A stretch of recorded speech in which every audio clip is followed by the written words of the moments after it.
Merci d'être sur la télévision Labari pour suivre le journal de ce jour, mercredi 1er décembre 2021. Mesdames, Messieurs, bonsoir et bienvenue à tous. Le mot d'ordre du Conseil national de l'ordre national des pharmaciens du Niger a donné hier pour fermer les pharmacies à compter de ce jour, mercredi 1er décembre 2021, relativement à la délivrance des factures certifiées. Eh bien, ce mot d'ordre a été respecté aux premières heures de cette journée. Toutes les pharmacies ont été fermées, en tout cas de la capitale, à la grande déception des usagers qui ne cachent pas d'ailleurs ici leur ras-le-bol.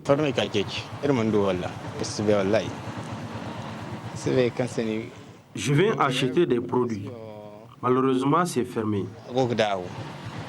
À la pharmacie d'avant, j'y étais et c'était fermé. Sans demander pourquoi, je viens ici et aussi c'est fermé.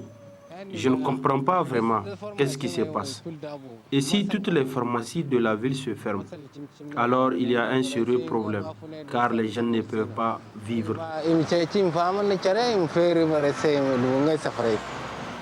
Toutes les pharmacies sont fermées.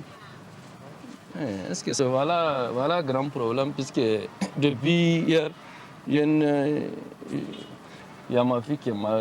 Maintenant, qu'est-ce que je vais faire? Je vais partir chercher mes médicaments. C'est pas normal. En tout cas, c'est pas bon. On n'a qu'à voir, arranger. C'est mieux. Parce que de toutes les façons, c'est les pauvres qui souffrent. Donc, c'est pas bon. Je suis venu au niveau de la pharmacie, juste ici. À ma grande surprise, je suis venu trouver qu'on a dit qu'ils sont fermés pour je ne sais pas quoi. Donc, ça fait plus de... C'est ma troisième pharmacie comme ça. Ils sont tous fermés. Donc, il y a un problème. Donc, on ignore ça. Normalement, ils devront prévenir les gens d'avance. Donc, pour l'instant, on est là. On est au courant de rien, en fait. Ce qu'on a l'air de vraiment, qu'ils s'entendent entre eux pour trouver une solution pour résoudre ça le plus tôt possible, quoi. Parce que vraiment, une pharmacie, quand même, c'est beaucoup de choses dans un pays. Hein.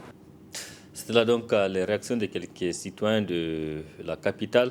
Ce matin, juste aux premières heures de la fermeture des pharmacies, ce matin sur instruction, donc sur mot d'ordre de l'ordre national des pharmaciens. Et finalement, ces pharmaciens ont rouvert leurs portes ce matin après avoir trouvé un compromis avec les autorités qui ont donné une dérogation à ces pharmaciens jusqu'au 31 décembre prochain. Ouverture ce matin à l'arrondissement communal à Niamey 1 de la 4e session ordinaire du Conseil du dit arrondissement au titre de l'année 2021. Il sera question au cours de ces assises de procéder à l'adoption d'un budget annuel dans lequel les ressources et les charges du dit arrondissement communal seront inscrites. N'est-ce pas, Nafissa Yahaya et Aboukar Souley? Conformément à la loi qui fait obligation à tout conseil municipal de voter un budget avant le début de l'exercice auquel il se rapporte, les conseillers municipaux de l'arrondissement communal Niamey 1 vont adopter ce document annuel dans lequel seront inscrites les ressources et les charges de leur municipalité au cours de cette session ordinaire. Gérer une commune n'est pas une tâche facile à réaliser. En effet, pour assurer l'efficacité de ses actions sur le terrain, une commune a besoin de ressources suffisantes et en permanence. Mais, il faut le dire, ces ressources ne pourront être mobilisées ou dépensées que sur la base d'un budget détaillé.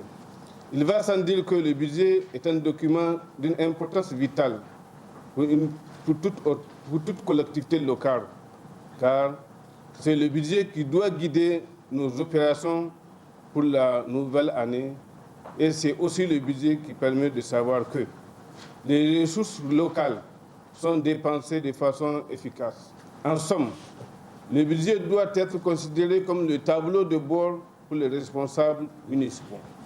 Occasion pour le représentant du maire de l'arrondissement communal Niamey 1 d'inviter les ONG et associations de développement à accompagner sa municipalité dans cet élan de mobilisation des ressources.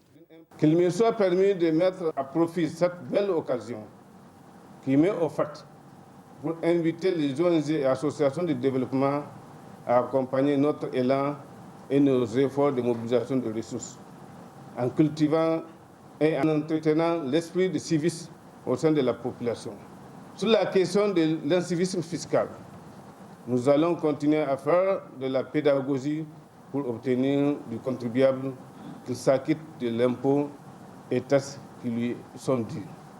Le représentant du maire de l'arrondissement communal Niamey 1 a enfin exhorté les conseillers à fournir un travail de qualité au cours de cette session qui va durer 4 jours. Les responsables de l'ONG FAD, c'est Femmes, Action et Développement, ont entrepris une mission de plaidoyer auprès des autorités nigériennes pour les amener à respecter la loi sur le quota.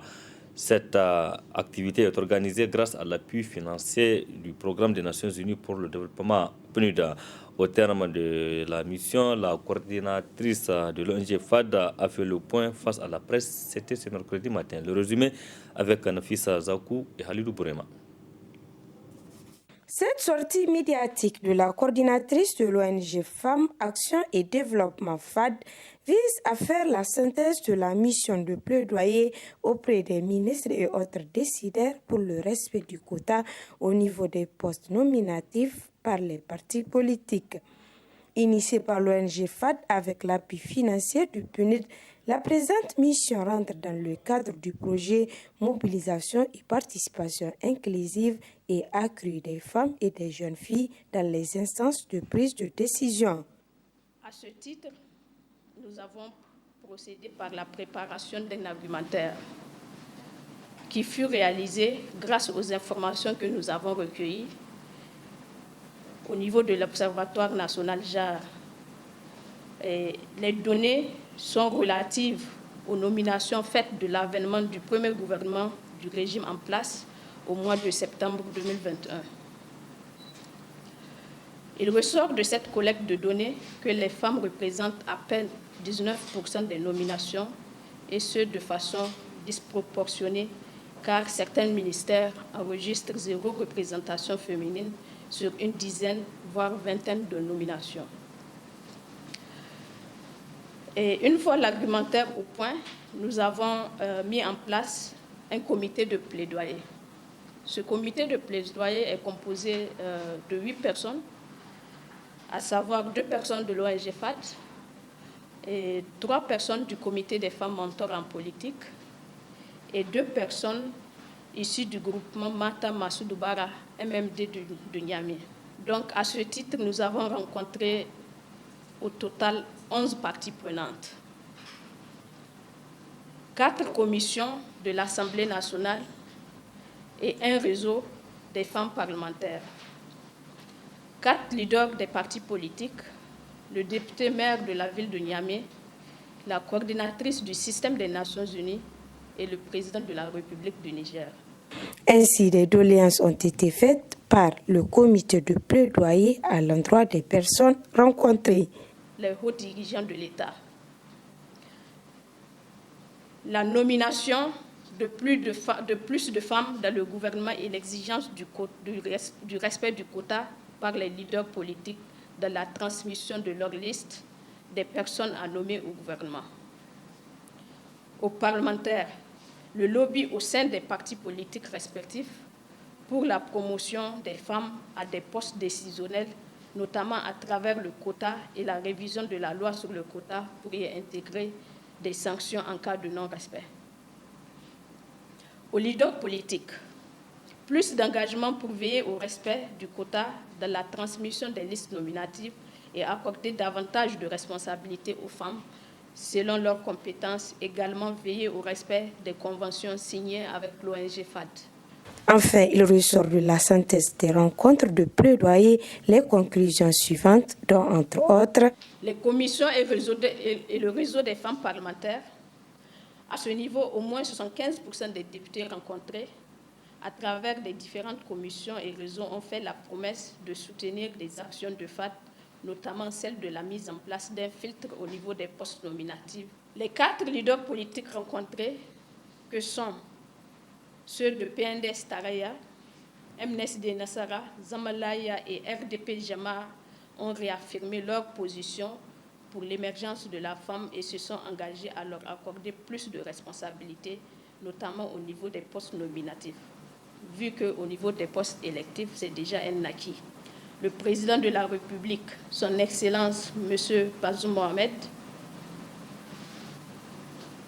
le comité de plaidoyer l'a informé de l'initiative en perspective, celle de faire un recours à la justice contre les décrets nominatifs.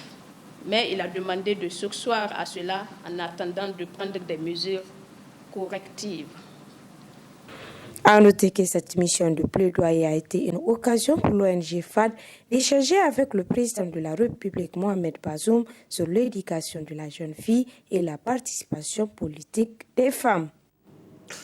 Merci Nafissa Zakou. Lancé le 26 novembre 2021 au niveau du palais de Venef à Juillet de Niamey, le salon international de l'artisanat pour la femme, sa femme se poursuit. Cette édition, c'est la région d'Agadez qui a été choisie comme région phare. Notre équipe composée de Hamza Saoukou et Abakar Souley s'est intéressée aux objets d'art qui constituent la richesse culturelle de la dite région. Reportage. Entrepreneuriat féminin face à la pandémie de la Covid-19. Quelle stratégie pour le renforcement de la résilience, de l'autonomisation de la femme artisane est la thématique de cette 12e édition du Salon international de l'artisanat pour la femme, un thème qui trouve tout son sens avec une forte présence des femmes dans les stands exposant leurs produits, à l'image de la région d'Agadez, région phare de cette édition, qui se présente avec sa diversité culturelle. Les produits qu'on a amenés, c'est les produits que ça veut dire que nous avons hérités par nos ancêtres, les produits artisanaux, vannerie, macaroni et puis les tapisseries en laine. Le système que nous avons dans la région de l'Aïr, tout ce qui est travail fragile, on lui donne ça à la femme. Exemple, les tapisseries, la peau et la paille. Donc tout ce qui est métal et le bois, c'est fait par des hommes. Parce qu'il y a un mot qui disait en tamashek, chez nous, les femmes d'abord. Anna Tatizar, les femmes d'abord. On a amené le métal, on a amené le travail de cuir, on a amené le travail de paille, on a aussi autres qui ont transformé l'alimentation, la transformation comme on nous a appris maintenant. Nous étions des artisanats et en même temps des petits agriculteurs de fruits et légumes. On a donné à la femme sa place. Comme maintenant la majorité de nos délégations, c'est les femmes qui atteignent 90% et 90 femmes dans 113 personnes. Actuellement, ce que nous avons ici, c'est la tisserie, la couture et puis les métals, exemple de grands couteaux, des petits couteaux, des bracelets, des colliers. En plus des produits exposés à la vente, il y a aussi des fossiles issus de cette localité du pays. Des petits objets archéologiques que nous avons ramassés dans nos déserts pour les exposer, mais pas pour les vendre. Juste montrer la valeur de notre pays, quoi.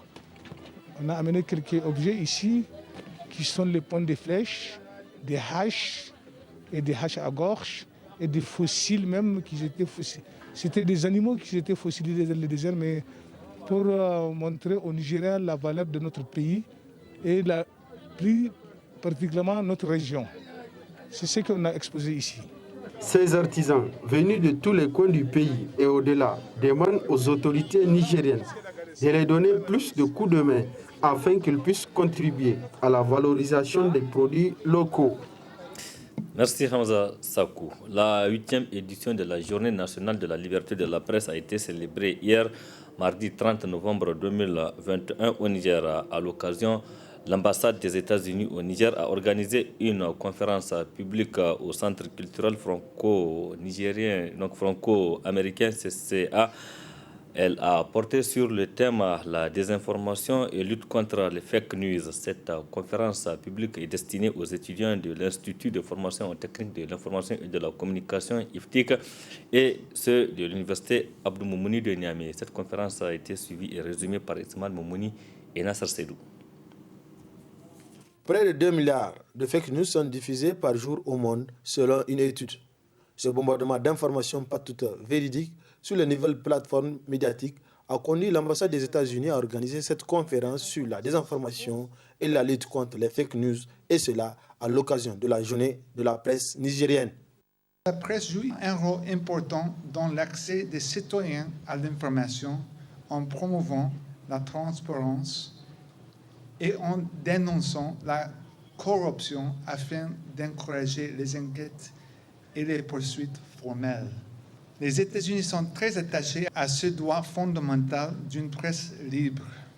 La section diplomatie publique de l'ambassade et l'USAID Niger ont soutenu plusieurs formations de journalistes et de blogueurs, entre autres formes de soutien à une presse nigérienne libre et professionnelle. C'est la raison pour laquelle nous sommes tous ici cet après-midi, pour continuer et renforcer notre solide collaboration et célébrer cette journée importante. Les participants ont apprécié les exposés des conférenciers, à savoir Lamine Suleiman, journaliste indépendant, et Ismaël Salou, conseiller du président du Conseil supérieur de la communication CSC. C'est une très belle initiative parce que depuis 2019, comme ils l'ont eu à dire, une loi a été adoptée concernant la cybercriminalité. En chaque fois on entend parler de cybercriminalité, mais en fait on ne sait pas de quoi ça parle. Donc là, au niveau de la conférence, ils ont donné plusieurs détails qui ont eu à un peu nous éclaircir sur quelle base porte la cybercriminalité. J'apprécie vraiment cette thématique qui porte sur les thèmes de désinformation et surtout aussi en cas de crise sécuritaire. Donc vous n'êtes pas sans le savoir que maintenant, ici en crise sécuritaire, ici au Niger, surtout dans les régions de Tilaberi, il y avait eu des fake news qui circulaient sur les réseaux sociaux et on apprécie vraiment ce panel. La fin de cette activité a été sanctionnée par une visite guidée à la bibliothèque Rosa Parks située dans l'enceinte du Centre culturel américain.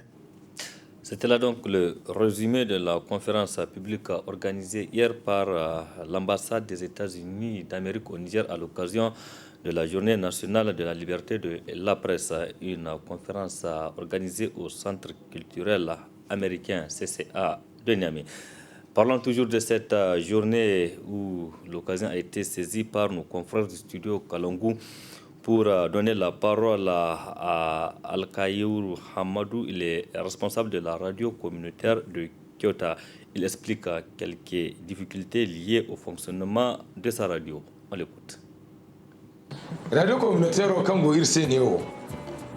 Radio no kan hunkuna agengeto kilo zangunda da kayan kambore go ga hangan. Karkare kulu. Aga bamu di la sabu kwara zangu taiti bobai jirgin da fakara hunkun ke ga la sabu kan go radio choti jinda hangan. Radio communautaire locho kan ci na firi. Borwucin di hinkano gara.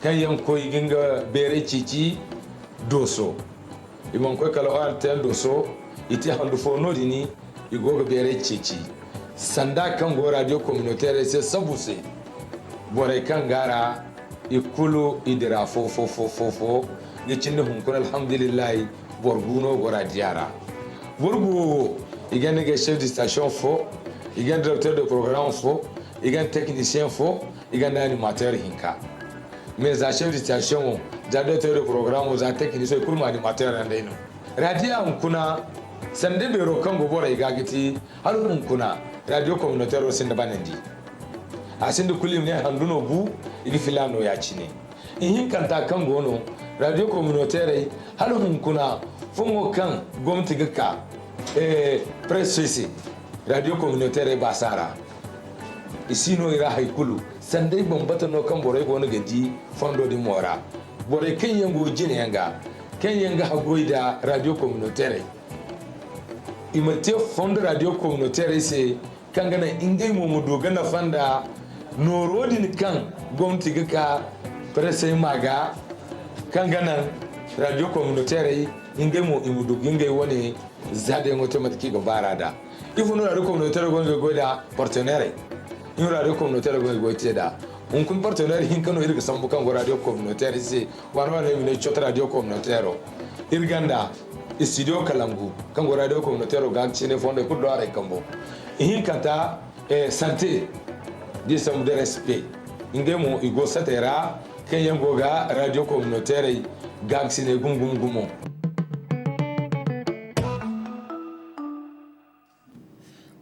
Nous Nous en venons à présent à notre rubrique hebdomadaire, la chronique juridique.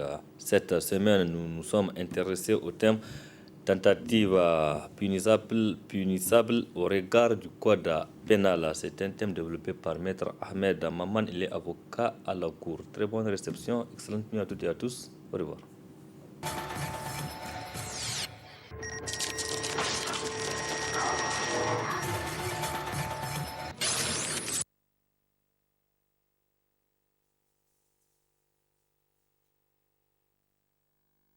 La tentative punissable au regard du code pénal, c'est un thème en tout cas qui est important et qui est développé pratiquement à travers l'article 2 et 3 du code pénal.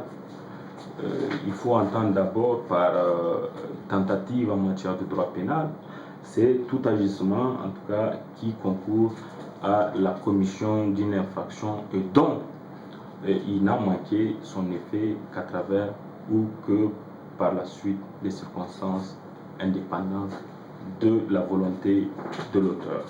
Cela veut dire que l'auteur de cette tentative avait agi, avait eu certains agissements qui conduisent directement à la commission de l'infraction, mais malheureusement pour lui, l'infraction ne pouvait en tout cas commettre, l'acte qu'il souhaitait commettre ne pouvait être atteint à partir du moment où il y a des circonstances qui sont indépendantes de sa volonté.